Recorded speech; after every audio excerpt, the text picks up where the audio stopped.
Hello mga boss, mga sir. Magandang araw, maulan ng araw mga sir. So may system lang po akong papakita sa inyo. Ito po ay mayroon tawag ito ay tatlo na heat exchanger. Yung kanyang langis ay instead na oil cooler po ang nakakabit. Parang heat exchanger din po yung tinapila ito. Ito po yung ating pinaka oil cooler. Yan, ito yung langis galing po sa separator mga boss. Ayan. Ayan. Ito po yung kanyang oil filter. Kasi dito sa kanyang heat exchanger or oil cooler. Then itong linya mabalik na doon sa ating compressor mga boss yan. Tapos itong papalam naman sa kanya, ito yung galing sa discharge. Pressure sa taas. Ito yung isang return. Ayan po. Yan. Yan ang nagpapalamig sa kanya. Yan. So yan yung linya yan. So makikita nyo sa ilalim ay galing sa return ng ating refrigerant. Ito yung kapila. Ito yung sa langis. Then galing dito sa discharge. Then ito naman ay galing sa separator natin na linya. So ito pumasok ng ating langis. Dito naman po sa kabila lumabas.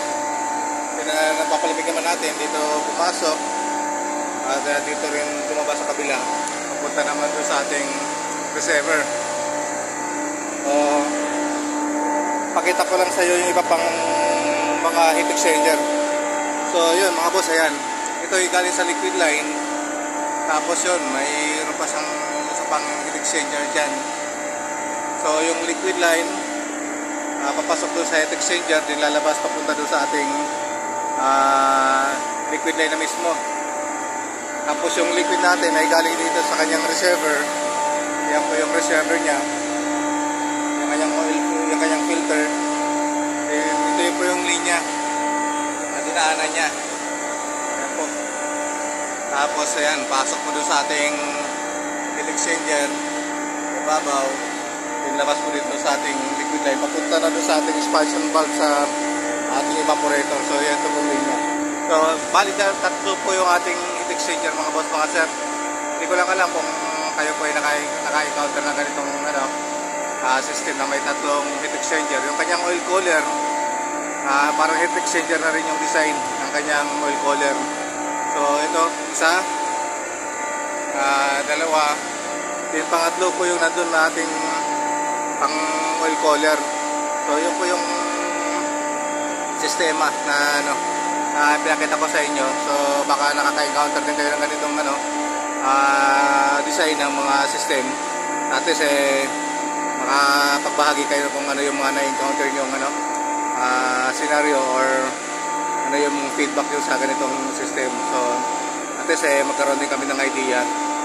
Itong system kasi na to medyo bago pa sa amin. So hindi pa namin masyadong kabisado yung yung ganitong system. So at least kung makapagbahagi kayo, magkaroon kami ng counting input or idea kung ano yung ganitong paano i-handle yung ganitong klaseng system. So yan po, yan yung ating heat exchanger. Balikan to yung isa dito po sa kabila. So yun po mga boss, pinakita ko lang sa inyo para kasi magkaroon din kayo ng konting idea or makapulot din kami ng konting idea, makakuha kami ng feedback sa ganitong klase ng ng system. At least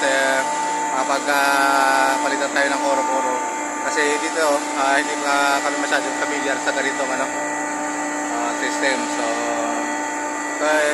pinapano ko lang ito yung made in China na system. So hindi pa tayo masyadong familiar sa ganitong system. Baka mayroon nang nakaka-handle ng ganitong sistema. At least may bahagi nyo po kung ano yung feedback at ano yung mga na-encounter yung problema or ano ba yung magiging operational nito or maganda ba yung feedback nito sa operation natin. So far sa dito sa amin, wala pa naman kami na-encounter na problema. So okay naman yung efficiency ng machine machine. So hindi lang namin alam sa susunod na mga taon kung may encounter pa namin mga problema dito. So ito po mga boss, mga sir, binahagi ko lang sa inyo para at least magkaroon din kayo ng idea or makapagbahagi din kayo sa amin ng idea patungkol dito sa system na to. So magandang araw po muli at maulan at ingat po tayong lahat mga boss.